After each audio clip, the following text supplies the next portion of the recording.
Halo guys, selamat datang kembali di video vlog gue ya.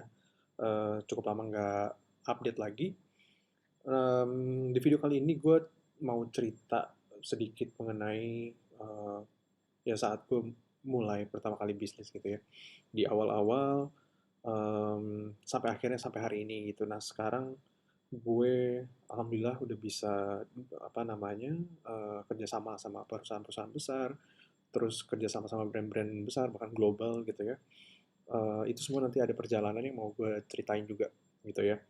Terus sekarang itu gue bisa punya tim sampai 50 orang gitu, grow lah. Walaupun perjalanannya juga cukup lama karena hari ini juga kita udah lebih dari 7 tahun gitu ya perusahaan saya.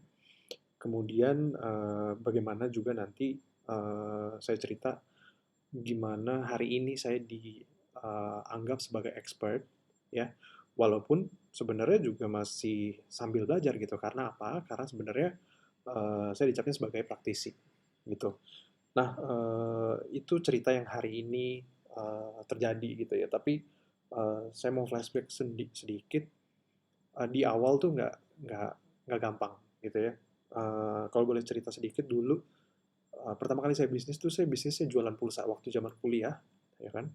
Itu jualan pulsa, kemudian ya tahu ya jualan pulsa 10.000, 20.000, jualannya juga sama teman-teman di kampus gitu.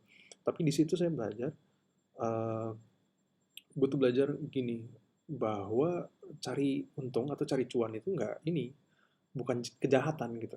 Nah, dulu tuh orang malu gitu ya cari untung. Jadi, dulu ada temen misalnya, dia punya catatan yang bagus gitu ya di catatan kuliah gitu ya.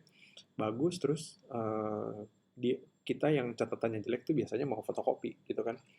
Mau, minjem punya dia dan kita fotokopi. Nah, dia bilang, "Ah, ini kalau gue duitin, kalau gue bisnisin, mungkin gue udah tajir," kata dia gitu. Terus gue bilang sama dia, "Kenapa lu nggak duitin aja sekalian?" Gitu. Akhirnya dia duitin. Tahu nggak kenapa dia, apa namanya, awalnya nggak berani duitin? Karena dia berpikir bahwa, eee, apa namanya, cari untung, cari cuan, itu jahat, gitu. Nah, itu mindset yang selama ini tuh, ada di kebanyakan orang ya, nggak semua orang, tapi ada di kebanyakan orang. Nah, dengan balik lagi ke soal jualan pulsa, nah gue belajar bahwa, nyari untung, itu nggak jahat, itu satu hal.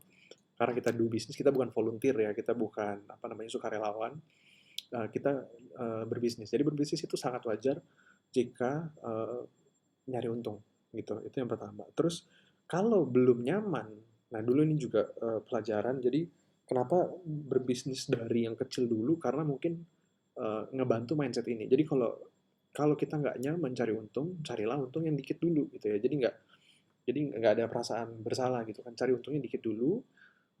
Nanti kalau udah mulai berkembang dan apa namanya bisnisnya bagus, dipercaya banyak orang, bolehlah apa namanya cari untung yang lebih besar gitu. Nah, itu di awal-awal banget saya jualan pulsa di zaman kuliah. Terus berkembang, saya sempet sama teman-teman saya bikin tambak lele, gitu ya, tambak ikan gitu ya. Eh, ya apa namanya, saya believe bahwa dari semua perjalanan apa namanya sejarah saya bisnis itu ada pelajaran yang saya bisa ambil. Nah, kalau di kisah bisnis saya, bisnis ikan tadi, itu saya berlima. Jadi ada, sorry, berlima atau berenam, saya lupa. Jadi, gerombolan ini, teman-teman saya ini, termasuk saya, itu ngumpulin uang, ngumpulin modal, akhirnya beli bibit ikan, ikannya kita budidaya, terus akan dijual ke, apa namanya, tengkulak atau pemasok lah ya, supplier sebutannya begitu. Nah, pelajarannya adalah berbisnis rame-rame gitu. Plus minusnya apa gitu ya. Nah dari situ saya banyak belajar kalau bisnis rame-rame nggak semudah yang dibayangkan. Karena dulu orang ya awamnya adalah bisnis tuh rame-rame lebih enak gitu. Resikonya ditanggung rame-rame kan gitu ya. Nah ternyata pas dijalanin ada juga plus minusnya yang apa namanya yang ya emang harus dialami. Jadi nggak bisa apa namanya diceritain gitu. Kalau diceritain biasanya nggak kebayang. Nah, abis bisnis itu gagal juga, kemudian gue bisnis ini, eee, batik. Gue jadi reseller batik, jadi ngambil batik dari Solo, dari Jogja, terus dari Pekalongan gitu ya, terus dijual lagi di Jakarta atau secara online juga kita jual. Dulu ada yang namanya Kaskus, kalau pernah tahu, gue juga jualan di situ. So, itu adalah kisah ketiga bisnis gue. Kemudian dari batik, gue uh, batiknya masih jalan, bisnis batiknya masih jalan, tapi mikir cuannya kurang nih. Kayaknya gue butuh bisnis yang lebih oke nih. Masuklah gue ke bisnis uh, bisnis ini apa namanya konveksi gitu ya atau fashion gitu, bikin baju, bikin kaos. Gue kerja sama kaos-kaos konveksi-konveksi, terus kerja sama perusahaan-perusahaan apa namanya penyedia bahan, terus penyedia jasa jahit gitu ya. Gue kerja sama mereka, gue bikin brand. Belum lama, akhirnya karena butuh modalnya juga cukup besar waktu itu, akhirnya gue tutup karena gagal juga kan. Akhirnya gagal juga lah. Tutup juga hanya melayani pre-order gitu. Jadi kalau ada apa namanya teman-teman gue kan udah mulai kerja nih waktu itu udah mulai kerja di kantor-kantor terus di kantor-kantornya itu biasanya ada kebutuhan untuk cetak baju bisa jadi untuk outing bisa jadi untuk acara di kantor dan lain sebagainya. Nah itu gue jadi vendornya mereka, jadi gue bikinin ada satu klien banking gede, teman gue kerja di situ dan dia ada kebutuhan, Dra, gue butuh bikin kaos seragam untuk seisi kantor gue. Kantornya karyawannya di kantornya itu ada 200-an gitu. Jadi dia order 220 waktu itu. Nah, akhirnya gue bisnisnya begitu, pre-order kaos. Akhirnya jalan sih bisnisnya, tapi again gue mikirin bahwa ini bisnisnya jalan, tapi gini-gini aja. Akhirnya gue cari jalan lain. So, kalau dihitung, gue termasuk yang saat ini, Corona, setelah gue bisnis itu, gue akhirnya bikin bikin digital agency gitu ya. Nah, kalau dihitung-hitung, eh, bisnis Corona ini bukan bisnis gue yang pertama, jadi bisnis gue itu udah gagal 4 kali. Jadi gue udah gagal 4 kali dalam bisnis. Tapi gue nggak nganggap itu kegagalan, gue nganggap itu sebagai journey, sebagai perjalanan gitu ya. Karena banyak banget pelajaran yang gue ambil dari situ. Itu gue pernah jualan batik, gue pernah jualan pulsa gitu ya. Dari situ mungkin basic skills yang uh, berkembang sampai akhirnya hari ini gue bisa dealing sama perusahaan-perusahaan besar atau brand-brand global gitu ya. Nah itu yang pertama. Jadi buat gue adalah bukan kegagalannya yang gue lihat, tapi pelajaran yang gue lihat. Jadi kalau ditanya sama orang, apakah ini bisnis pertama lu? Gue selalu bilang ini bukan bisnis pertama gue udah 4 kali gagal gitu. Dan gue mungkin gue akan gagal di bisnis kelima atau bisnis keenam dan lain sebagainya, no problem juga. Mungkin yang bisnis kelima jalan, bisnis keenam saya misalnya gue mau cobain gitu ya, bisnis baru bisa juga gagal lagi gitu kan. Tapi itu semua pelajaran, itu semua journey gitu ya. Nah, itu yang pertama, itu benar-benar jadi apa ya? Jadi basic di kepala gue. Terus dari pengalaman gue juga, akhirnya gue belajar bahwa rezeki itu juga titipan gitu ya. Jadi lu dapat 10 juta, lo akan apa namanya kerjain sesuatu. Nah, saat lo kerjain sesuatu ini lo akan butuh tim untuk bantuin lo, gitu kan.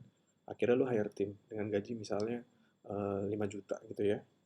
Akhirnya dari omset lu yang 10 juta, lu bagi ke tim lu berdua gitu misalnya sama lu, sama gue ya misalnya, gue jadi 5 juta 5 juta gitu. Terus begitu berkembang lagi, dapat omset misalnya 100 juta gitu ya, lu butuh hire 5 orang, dan itu rezekinya 5 orang ini. Gitu. Jadi seiring perusahaan lu tumbuh, seiring perusahaan lu omsetnya meningkat, ya bertambah, di situ ada rezeki orang juga. Jadi uh, mindsetnya adalah rezeki itu titipan. Jadi kalau lu dapat omset semakin besar, artinya semakin banyak uang yang dititipkan ke lu untuk lu salurkan ke yang berhak gitu. Entah itu tim lu, entah itu siapapun yang bantuin lu uh, apa mencapai goals lu gitu.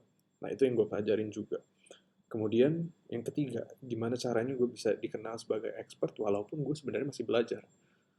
Yang pertama adalah gue konsisten melakukan personal branding, atau bukan personal branding lah, membangun reputasi. Jadi apa yang gue bilang itu adalah fakta, apa yang gue janjikan itu bisa ditepati, apa yang gue prediksi itu kejadian gitu. berdasarkan analisa-analisa atau data-data yang gue pelajarin gitu. Nah itu satu hal. Kedua, eh, apa namanya, ya lu mesti mesti humble juga gitu. Walaupun lu belajar, terus lu jadi bisa, lu praktek, lu jadi bisa, lu praktek terus, lu jadi jago, bukan artinya lu jadi orang yang paling jago gitu.